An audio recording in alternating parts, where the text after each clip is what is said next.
সকালকার উঠে তোমার খিদা লাগে না, তুমি খাও।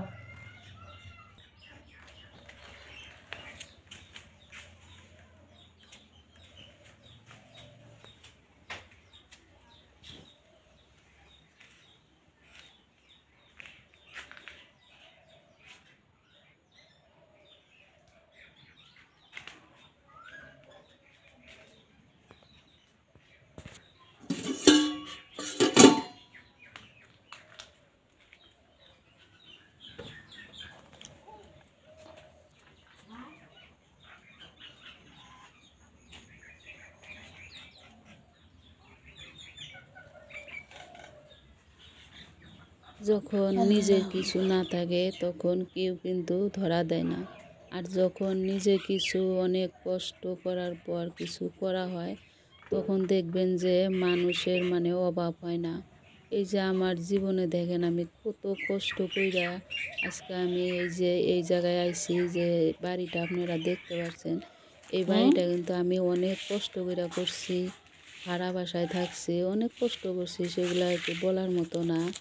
সেই জায়গা থেকে এসে আমি এই জায়গায় ফার্স্টে একটা এক চাইলা ঘর বানায়া থাকি, তারপর লাহে লাহে যেমন আল্লাহর দয়ায় আর কি আমি এই বাড়িটা করতে পারি। এখনও কিন্তু বাড়ির কাজকর্ম পুরা হয় নাই কে। এই একা একা থাকি, নানান অতীতের দুঃখ কষ্টগুলো মনে পড়ে, মনে হলে আমি কেমন পাগলের মতো হয়ে যায়, আমার মাথায় কোনো হুঁশ থাকে না, আর আমার কাম কাজ করতেও ভালো লাগে না। সেই জন্যে আর কি আমার হাজবেন্ড বললো যে তুমি তো সারাদিন বাড়িতে একা একা থাকো, ভাল লাগে না, তাহলে একটা কাজ করো, আমার তো একটা চ্যানেল আছে, ওই চ্যানেলে তুমি 2টা একটা করে ভিডিও দাও, আর যা বাড়ির কাজ পাও ওই কাজগুলো ভিডিও করো, তোমার সময়টাও পার হবো। আর ইউটিউবে গেলে দেখবা তোমার অনেক বন্ধু বান্ধব বাড়াবো, তাদের সাথে কথা কইলে কমেন্ট করলেও কিন্তু অনেক ভালো লাগে। সেজন্যে আমি আর কি এই ইউটিউবে আইছি। আমার ইউটিউবে আসার কোনো দরকারই ছিল না, শুধু আমি একাকিত্ব কাটানোর জন্য এই ইউটিউবে কাজ করতেছি। জানি না আমার কাজগুলো কেমন হয়, যদি ভালো হয় সেটাও আপনারা বললেন প্লিজ, আর যদি ভালো না হয় সেটাও বললেন। আমি প্রত্যেকদিন যে কাজগুলো করি সেগুলো আর কি আপনাদের সাথে শেয়ার করি। আমি সারাদিন অনেক কাজই করি, সেই কাজগুলো কিন্তু ভিডিও করা হয় না, মোবাইল হাতে নিয়ে কাজ করি, সেই জন্য আমার কষ্ট হয়। তারপরেও যেটুক পাই সেইটুকু আপনাদের সাথে শেয়ার করার চেষ্টা করি।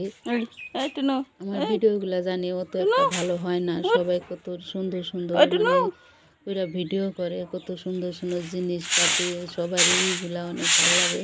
সেই হিসাবে আমি যে ভিডিও করি আমার ভিডিওর কোয়ালিটিও তেমন একটা ভালো না, আর আমার যে বাড়ি ঘরের এইগুলাও অত একটা ভালো না। জানি আমার নতুন বাড়ি, এখনও কোনো কিছু ঠিকঠাক মতো করতে পারি নাই, এখন যখন ঠিকঠাক হবো তখন নিশ্চয় আমিও অনেক বস্তু বানি, যদি আল্লাহ কেনার তৌফিক দেয় কিনবো।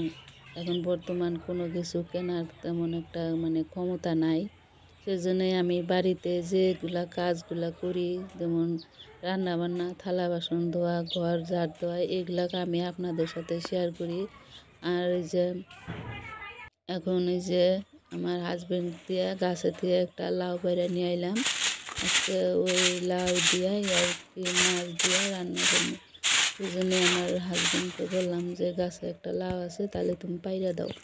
ওই লাউটাও পাইরা দিল, আমি তো আর পারতে পারবো না, আমার লাউর গাছটা জাংলায় যাওয়ার দিয়ে ওই একটা গাছে উঠছে, ওই গাছের থেকে পারতে কষ্ট হয়। ও যদি পাইরা দেয় তাহলে সে আমার ওই গাছের সবজি দিয়ে রান্না করা। তারপরে এই যে এখন এই যে ভাত বসামো, আমি সকাল করে কিন্তু বাইরেই রান্না করি, রাত্রের বেলা করি না। শীতের দিন বাইরের দিন রাত্রের বেলা রান্না করলে অনেক শীত পড়ে, সেই জন্য আর কি রাত্রের বেলা বাইরে রান্না করি না, সকালবেলা রান্না করি।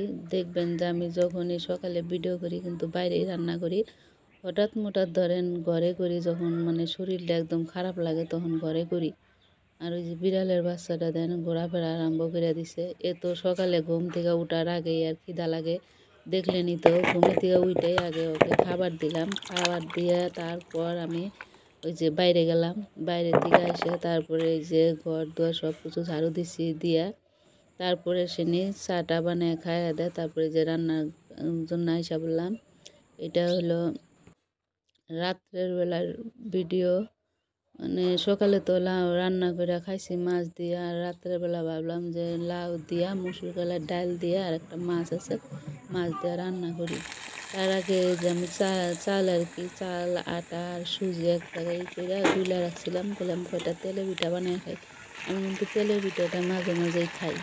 তেলে পিঠাটা বানাইতে আমার অনেক ভালো লাগে আর সুবিধাও হয়। দেখছেন তেলে পিঠাগুলো কি সুন্দর হইতেছে, ভালো হয়েছে। আজকে তেলে পিঠাগুলো বানায় মনটা ভালো হয়েছে। তারপরে তেলের পিঠা ভাইজা এখন ওই যে রান্না করবো। তার মধ্যে ওই যে আমি একটা যে ডিম ভাজার মতো করে আটাটা অল্প নরম করে ভাইজা নিছি। লাস্টে ওই ধরনের পিঠা একটা আমি বানাই, ওই পিঠাগুলো খাইতে আমার কাছে কিন্তু মজা লাগে, সেই জন্য আমি একটা করে বানাই। আর এদিকে যে কড়াইয়ের মধ্যে আমি সব কিছু দিয়ে করে তারপরে যে লাউ কেটে রাখছিলাম সেগুলো আর কি দিয়ে দিতেছি। সবাই দেখি লাউ দিয়ে মুসুর কলার ডাল দিয়ে রান্না খায়, আমি এখনও রান্ধি নাই। সেই জন্য ভাবলাম যে দেখি আজকে রান্না করে খাই। এই মুসুর কলার ডালটা কিন্তু সেদ্ধ করে রাখছিলাম, সেটা দিয়ে দিলাম। তারপর জল দিয়ে দিছি। আর আমার হাজবেন্ড যে বাজার থেকে চা খাওয়া বস্তু আনছিল, খুরমা লেমকি তারপর বুন্দা ভুজিয়া, ওগুলা বয়মে ভরে রাখলাম। আপনারা সবাই ভালো থাকবেন, আমার জন্য দোয়া করবেন। খোদা হাফেজ। আজকে এই পর্যন্তই, দেখা হবে পরের ভিডিও। আর আমার বিড়ালের বাচ্চা দেখেন কীভাবে এসে বসে আছে, ডাকতেছে, উঠতেছে না, ও খালি মানে